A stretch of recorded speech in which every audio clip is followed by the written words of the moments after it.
Ciao ragazzi, oggi parliamo del nuovo DJI Motion Control 2.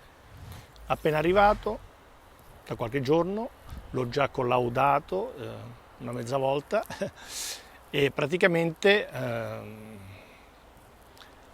posso dire che mi è piaciuto, nel senso che sono riuscito a fare un'orbit intera e stabile, cosa che non riuscivo a fare con il Motion Control 1, o quantomeno riuscivo a fare, ma dovevo abilitare il sistema del seguimento della testa sugli occhiali, però non era tanto preciso.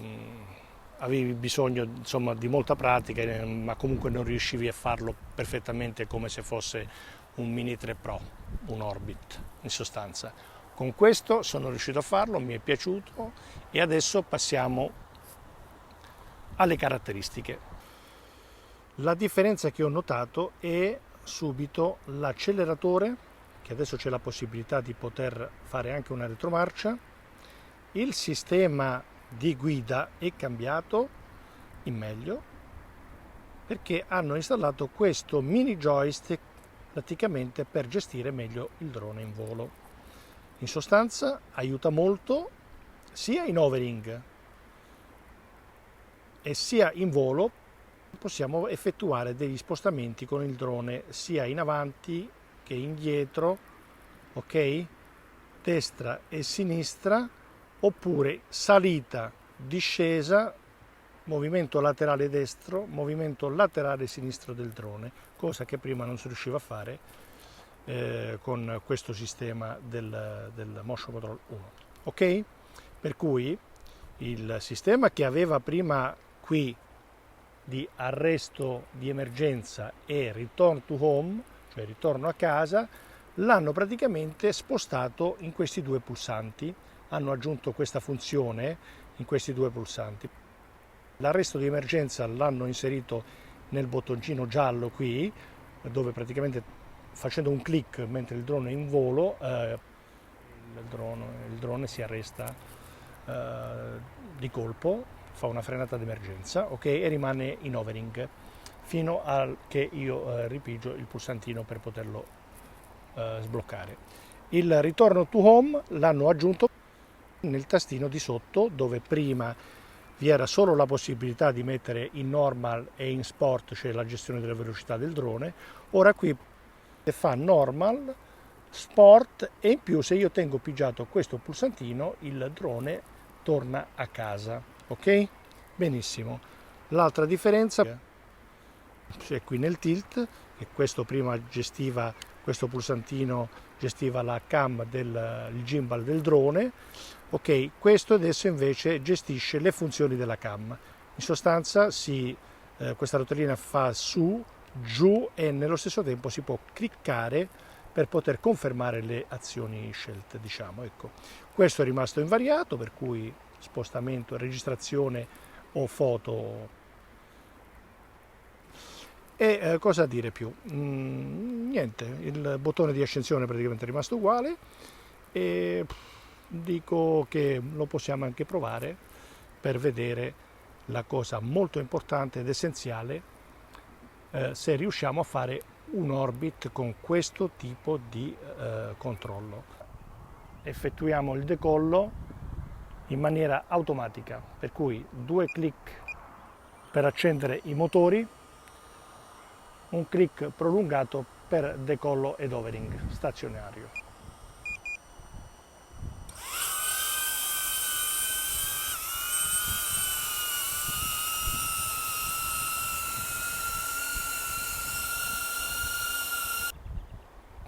Seconda modalità di partenza, di decollo, praticamente che non si può fare con il Motion Control 1 e quest'altra, sempre accensione dei motori come il vecchio Motion Control, 2 clic per accendere i motori, e il decollo questa volta lo facciamo manualmente alzando il joystick verso l'alto.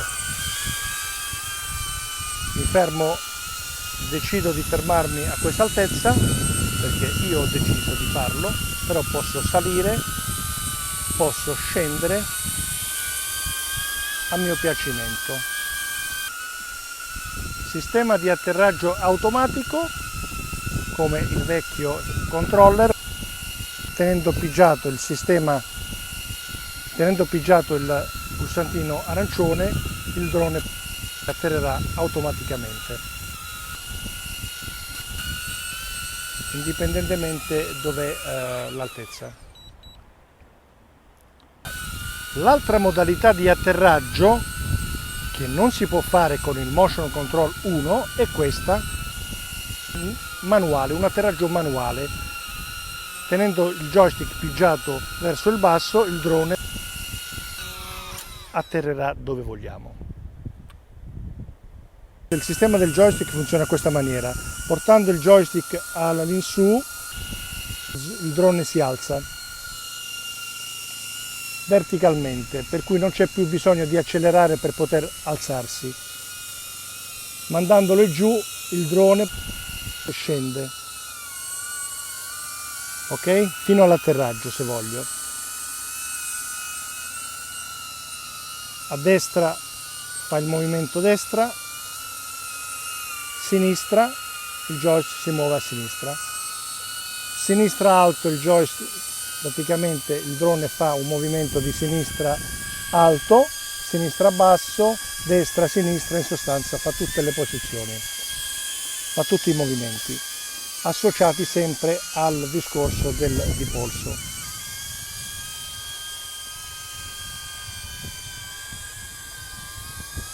Ok? Con il sistema dell'acceleratore, oggi c'è un po' di vento, però comunque sia, spero si riesca a vedere bene, l'acceleratore, portandolo indietro, il drone fa una sorta di retromarcia molto lenta, devo dire, perché e così è stata configurata. Però se volessi cambiare questi parametri si possono benissimo cambiare, cosa che ho già fatto, però solo in modalità sport, perché la modalità normal la lascio così com'è preimpostata di default, perché mi serve per fare dei passaggi lenti e delle orbit lente. Però se volessi passare in modalità sport, allora il drone praticamente fa dei movimenti molto più rapidi. Adesso metterò in modalità sport.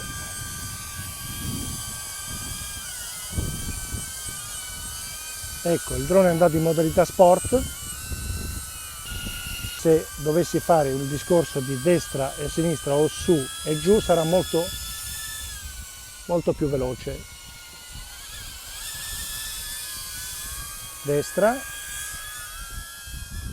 sinistra, farà dei movimenti molto più veloci. Funzione che è molto interessante è questa rotellina. Gestisce il gimbal o le modalità, la funzione della cam in sostanza, tenendo a diverse modalità. Praticamente facendo un clic appare il menu sotto gli occhiali e con questa rotellina su e giù, che va a scatti praticamente, clic clic clic, possiamo andare a regolare le impostazioni dell'otturatore, dell'ISO e quant'altro, sia per quanto riguarda la videocamera che la fotocamera. Allora adesso proviamo a fare un orbit su questo cespuglio, vediamo un po'. Per riuscire a fare un orbit con questo sistema non si deve fare altro che muovere il joystick al contrario di come si muove il polso, il control, in questa maniera, e giocando un po' sull'acceleratore, sul joystick e di polso. Ok? Proviamo.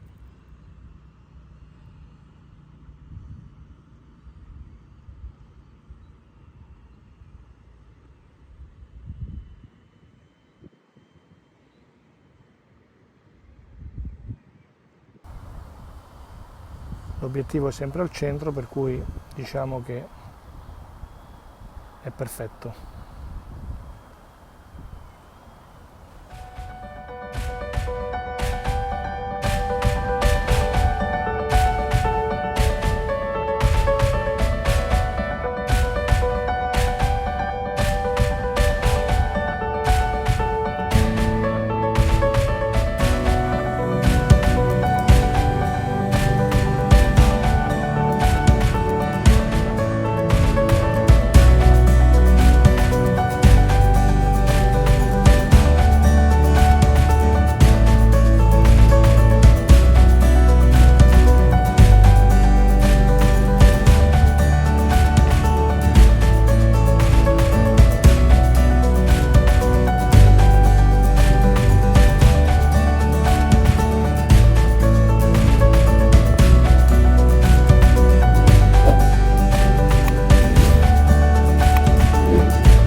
Bene ragazzi, questo è tutto, spero che il video vi sia piaciuto, grazie per l'attenzione e al prossimo video, ciao!